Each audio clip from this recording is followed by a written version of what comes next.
Fala pessoal, tudo bom? Rogério Napoleão falando. Vamos para mais um vídeo aqui da nossa sequência, da nossa playlist do Sistema Zero ao Tudo, né? Se você não se inscreveu ainda no canal, se inscreve para acompanhar essa playlist, que não é uma playlist curta, não é uma playlist simples, mas é uma playlist bem completa, que a gente vai passar aí um longo tempo desenvolvendo um sistema passo a passo, aprendendo todos os conceitos, tá?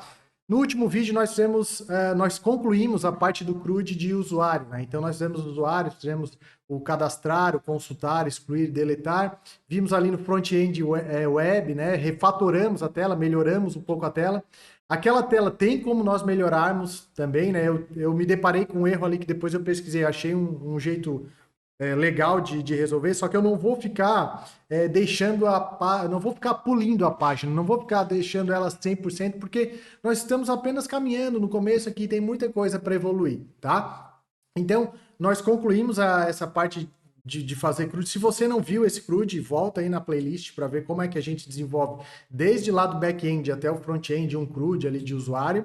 E esse vídeo eu quero começar fazendo uma ligação da orientação objetos em um projeto profissional. Então, por que eu botei esse título? Porque eu não sei se você que está fazendo essa playlist, esse curso aqui, você é de algum curso de graduação, ou é formado ou não é, ou simplesmente é um curioso e começou a estudar por conta e se deparou em algumas... me chegou aqui nesse curso, né? Mas a verdade é que, se você fez graduação, e eu gosto de quem faz graduação, você aprendeu orientação a objetos lá na graduação. Então, orientação a objeto é um paradigma que a gente aprende lá quando a gente está fazendo a graduação, estudando. Então, a gente aprende algoritmos, aprende paradigmas de programação, o que é uma programação estruturada, o que é uma programação orientada a objeto. E quando a gente está lá na graduação, a gente vê todas as teorias que são base para a curva de aprendizado que a gente tem hoje, por exemplo, para criar esse tema, né? Só que talvez lá naquela época, né, quando a gente aprende orientação a objeto, a gente não consegue ver como é o resultado final profissional quando a gente está criando um projeto, né? Um projeto para uma empresa ou para vender, ou como esse que a gente está fazendo aqui, né? Então, é até uma opinião minha, assim, né? Eu acho que quem não tá fazendo, quem nunca fez graduação ou não está fazendo, professor, eu quero entrar na área, recomenda a graduação? Recomendo. Por que eu recomendo? Porque lá você vai aprender a base de tudo isso que nós estamos vendo. Então, a base teórica, né? De como funcionam as coisas por baixo. Até chegar neste ponto aqui, a gente vê isso na graduação, né?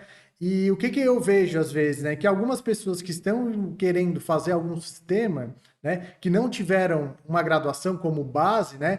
Se deparam com alguns conceitos ou simplesmente faz porque viu como é que é e por aí vai, né? Então, até eu mesmo, assim, numa curva de aprendizado de um novo sistema, às vezes eu acho fácil aquilo, né? Mas talvez não é porque seja fácil, é porque eu tenho talvez um histórico, que eu fiz uma graduação, aprendi aquelas coisas básicas e aquela base me tá dando suporte para continuar o conhecimento de tal coisa, né?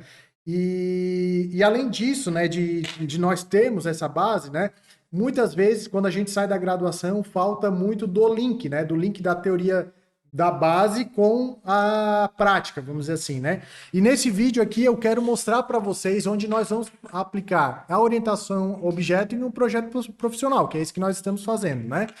Então, assim, para você que, vamos lá, não sabe os conceitos de orientação objeto, aqui no vídeo tem um vídeo ali que eu explico em 10 minutos o que é orientação objeto. Então, é um resumão express de orientação objeto, tá? Vai servir para dar uma base, mas se você nunca conheceu orientação objeto, nada, né? Nunca passou pela graduação na cadeira de orientação objeto, é bom dar uma estudada, porque isso é como se tu tivesse que entender ali de como funcionam as coisas por baixo, arquitetura e por aí vai, né? Então, na orientação a objeto, o nosso objetivo é o quê? É transportar elementos do mundo real para o mundo computacional. E dentro do mundo computacional, a gente cria o sistema que a gente necessita, né? No caso aqui, nós criamos um objeto, uma classe, né? Que é a classe usuário até o momento no nosso projeto, que tem ID, nome, login, senha, e-mail, né? Então, esse aqui é um projeto orientado a objeto, onde tem essa classe. Então, um projeto orientado a objeto, nesse nosso modelo aqui, que tem um back-end e front-end, é ele que vai montar vamos dizer assim, todo o mecanismo, toda a estrutura do meu sistema, tá? Para a gente trabalhar com orientação objeto, né, nós temos várias ferramentas. Uma delas é o diagrama de classe, do ML, que é uma forma, uma representação gráfica de como nós criamos as classes dentro do meu sistema, né? Então eu fiz um desenho aqui básico, mais ou menos.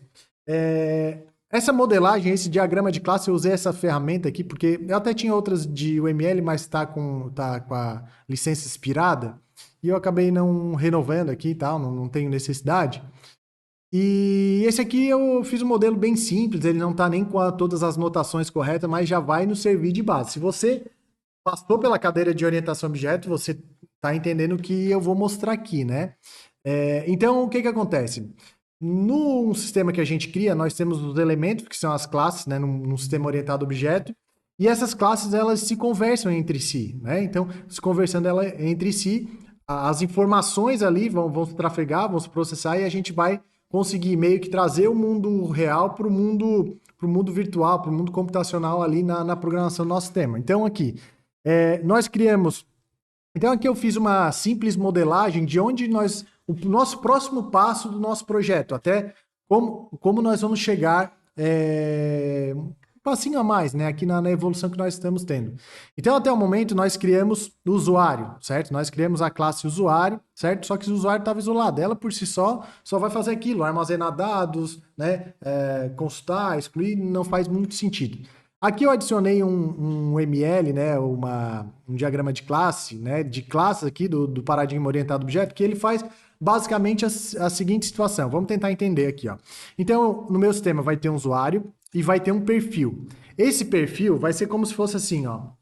Eu tenho um perfil de acesso no meu sistema, que é o perfil administrador. Eu tenho, vamos supor que é um sistema de uma loja, né? Então eu tenho um perfil vendedor, eu tenho um perfil almoxarifado, eu tenho um perfil, enfim, um perfil até cliente que só vai acessar talvez o catálogo de produtos, né?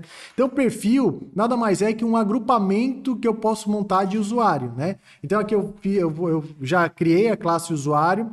Mas a ideia é que daqui para frente a gente cria uma classe perfil para manter esse agrupamento de usuários, certo?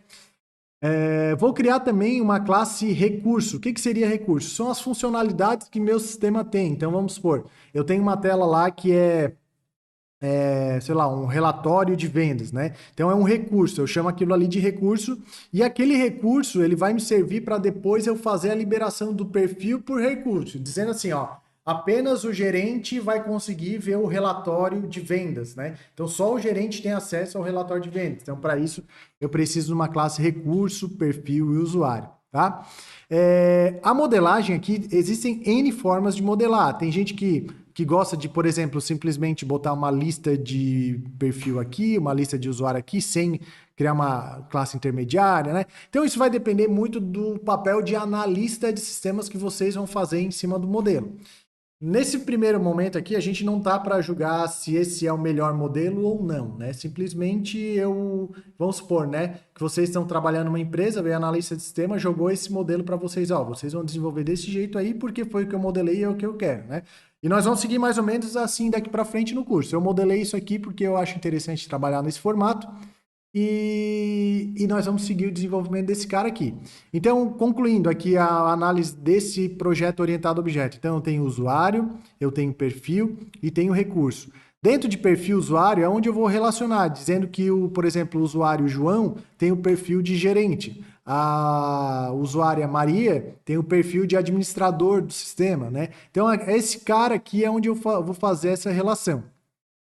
E nessa outra classe aqui, ó, permissão, perfil, recurso, o que eu vou fazer? Eu vou dizer que determinado perfil tem acesso a determinado recurso. Então, para o usuário ter acesso ao relatório de vendas, por exemplo, tem que ter associado ao grupo gerente, e na permissão aqui tem que dizer que o perfil de gerência tem acesso ao recurso venda, né? Relatório de venda, tá? Então é uma modelagem que eu fiz, poderia ser de N formas diferentes, mas isso aqui vai dar um norte daqui para frente para nós, né? Então o que nós temos que fazer? Para fazer o login depois funcionar, que a gente vai implementar com perfil de acesso, aquilo ali, nós precisamos de algumas estruturas a mais de classe, né? Então, assim, ó, a classe usuário, a classe perfil e recurso são muito similares. Então, vamos supor, se você quiser começar a caminhar de forma independente, você já consegue fazer o CRUD de perfil e o CRUD de recurso, que é muito similar ao usuário. Bastaria mudar os atributos e ir fazendo as coisas. Como esse aqui é um curso, né, live in action, né, ou seja, eu vou passando e vou desenvolvendo, vou fazendo, eu vou fazer o CRUD de perfil, vou fazer o CRUD de recurso, vou fazer todo passo a passo. Quando a gente for desenvolver perfil usuário, permissão, perfil, recurso, daí vai aparecer umas funcionalidades diferentes, porque aqui nós temos um relacionamento, ó. Dentro de perfil usuário tem um objeto do tipo usuário. Então, para a gente fazer esse relacionamento aqui dentro do Hibernate, no Spring Boot, tem algumas coisas a mais ali, alguns conceitos que a gente tem a aprender, mas a gente vai fazer no decorrer do curso, tá? Então, esse aqui vai ser o próximo passo. Então, aqui, falando de forma rápida, para onde a gente está se dirigindo, né? Nós estamos aumentando um pouco o escopo do nosso projeto, né? Nós vamos dar um corpo, uma funcionalidade maior aqui para o nosso back-end e também já vamos implementar no front-end. Depois, eu pretendo trabalhar com vocês a questão de acesso, né? Então, login, autorização, acesso, por aí vai. E depois a gente vai para o mobile. E depois feito isso, essa base, né, esse colchão de funcionalidades básicas, né? Aí nós vamos estudar para qual funcionalidade vai, mas é mais ou menos para dar um spoiler aí do futuro para onde a gente está indo com esse projeto, tá bom? Então, esse é o nosso diagrama de classe que nós vamos seguir para frente. Então, nos próximos vídeos, nós vamos criar CRUD de perfil, CRUD de recurso, perfil usuário, permissão, perfil usuário, com outros vídeos a mais ali que eu acho interessante que a gente deva ter no meio do caminho também, tá bom? Então até o próximo vídeo, um abraço, tchau, tchau.